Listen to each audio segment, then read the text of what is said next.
God has now called Saul to ministry. And when God calls you, there is a certain way he calls you that you can't say no. And in Saul's case, he blinded him for 3 days. In my case, it took several calls. When I was 9, when I was 18, when I was 20 something, 30 something, and I finally paid attention because I had nowhere else to look but up in my life. I'm very grateful he did call me to ministry, and he never gave up on me. I hope you see how much he tries to call you to the faith.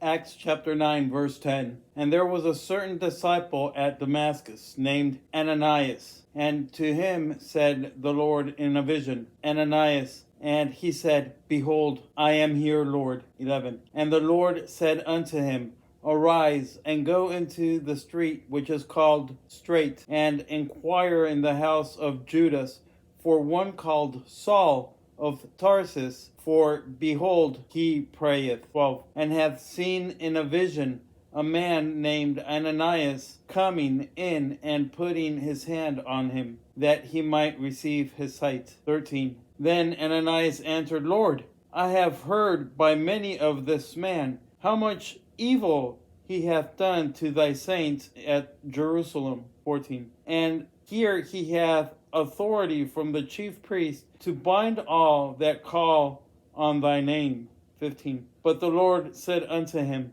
Go thy way, for he is a chosen vessel unto me, to bear my name before the Gentiles and kings and the children of Israel. 16. For I will shew him how great things he must suffer for my name's sake. 17. And Ananias went his way, and entered into the house, and putting his hands on him said, Brother Saul, the Lord, even Jesus, that appeared unto thee in the way as thou comest, hath sent me, that thou mightest receive thy sight, and be filled with the Holy Ghost. 18.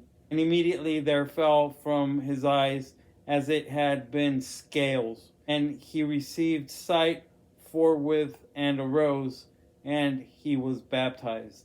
Ananias, obedient, God all-knowing, he says that he knew how much he would have to suffer for Jesus Christ. First he received his sight, then he was baptized with the Holy Ghost. It took me 25 years to pay attention to God, and it was him who fought through my life until I paid attention. So although Saul was very quick to accept, I was slow. The outcome is the same though. While he was an apostle, I'm just me trying to live out obedience every day through the blood and sacrifice of Jesus Christ.